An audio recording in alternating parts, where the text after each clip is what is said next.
সেই ক্যারেক্টারিস্টিক্সটা কি, যে ক্যারেক্টারিস্টিক্সটা পুরুষ মানুষ এবং মেয়ে মানুষের মধ্যে যখন এটা প্রবিষ্ট হয় তখন এখন যা আছে সেটাকে সে বদলে দিতে পারে।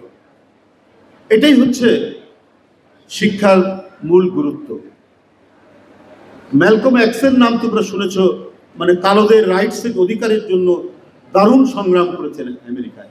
তিনি বলেছেন, education is the passport to future. শিক্ষা হচ্ছে ভবিষ্যতের পাসপোর্ট, ছাড়পত্র। তুমি ভবিষ্যতে কিভাবে যাবে, তুমি ভবিষ্যতে কিভাবে প্রবেশ করবে, সেই প্রবেশের পাসপোর্ট হচ্ছে এডুকেশন।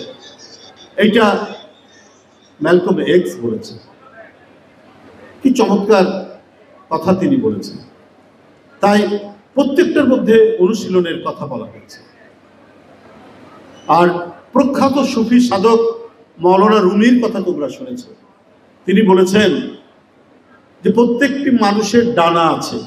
ডানা মানে পাখির যে ডানাতে উড়ে বেড়ায়, তিনি বলছেন প্রত্যেকটি মানুষের সেই ডানা আছে। এখন তোমাকে সেই ডানাটা গজাবে কিভাবে? তোমার এডুকেশনের মধ্যে দিয়ে, তোমার শিক্ষার মধ্যে দিয়ে, তোমার প্রচেষ্টার মধ্যে দিয়ে।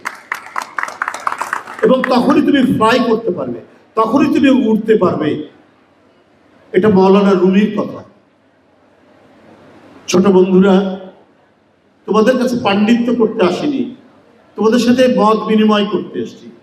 যে মেয়েটি এখানে ইংরেজিতে বক্তৃতা করলো বা বাংলায় যে ছেলেটি করলো, অত্যন্ত মুগ্ধ করেছে, অত্যন্ত ভালো লেগেছে। কিন্তু শিক্ষার একটা বড় দিক তোমাদের আমাদের সবাইকে মনে ছিল নৈতিকতার বিষয়। পৃথিবীর একজন মহত্তম রাষ্ট্রনায়কের নাম আব্রাহাম লিঙ্কন। শুনেছ না? আব্রাহাম লিঙ্কনের কথা শুনেছ? মার্কিন যুক্তরাষ্ট্রের 16তম রাষ্ট্রপতি, ষোড়শ রাষ্ট্রপতি, 16th প্রেসিডেন্ট। পৃথিবীর মানে একজন মহান রাষ্ট্রনায়ক, যিনি গণতন্ত্রের একটা সংজ্ঞা দিয়েছিলেন, যেটা আজও পর্যন্ত পৃথিবীতে প্রত্যেকে ওটাকে মান্য করে। তিনি তার সন্তানের যে স্কুলে পড়তো তার হেডমাস্টারকে বলেছেন, চিঠি লিখে বলেছেন, বিখ্যাত সে চিঠি তোমরা পাবে বিভিন্ন জায়গায়, সেটি আছে। হেডমাস্টারকে প্রেসিডেন্ট লিখছেন, নিজে মার্কিন যুক্তরাষ্ট্রের প্রেসিডেন্ট। তিনি লিখছেন, আমার ছেলেকে এই শিক্ষা দেবেন যে $5 কুড়িয়ে পাওয়ার চাইতে $1 পরিশ্রম করে উপার্জন করা অত্যন্ত আনন্দের, অত্যন্ত ভালো কাজ। তিনি তার তার সন্তানের হেডমাস্টারের কাছে চিঠিতে আরেক জায়গায় বলছেন, আপনি আমার ছেলেকে এই শিক্ষা দিন যে পরীক্ষায় নকল করার চাইতে অকৃতকার্য হওয়া অনেক ভালো।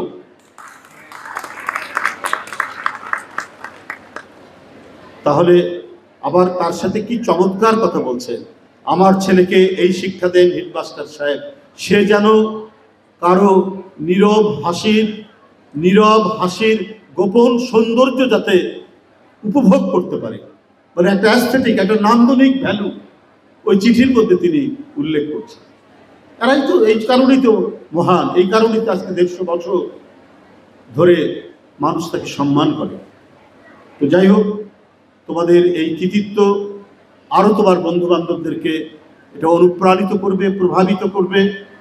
আজকে এই গুরুজনদের কাছ থেকে তোমরা যে সনদ নিলে, সার্টিফিকেট নিয়েছ, সেটিও আমি মনে করি তোমাদেরকে বারবার উৎসাহিত যোগাবে সামনের দিনে আরও চর্চা করতে, সামনের দিনে তোমাদের শিক্ষা যাতে একটি সার্থক শিক্ষা লাভ করতে পারো সেই হিসাবে। আগামী দিনে তোমাদের ভবিষ্যৎ যাতে আরও উজ্জ্বল হয়, আরও আলোকিত হয়, সেই কামনা করে আমি আমার বক্তব্য শেষ করছি। ধন্যবাদ।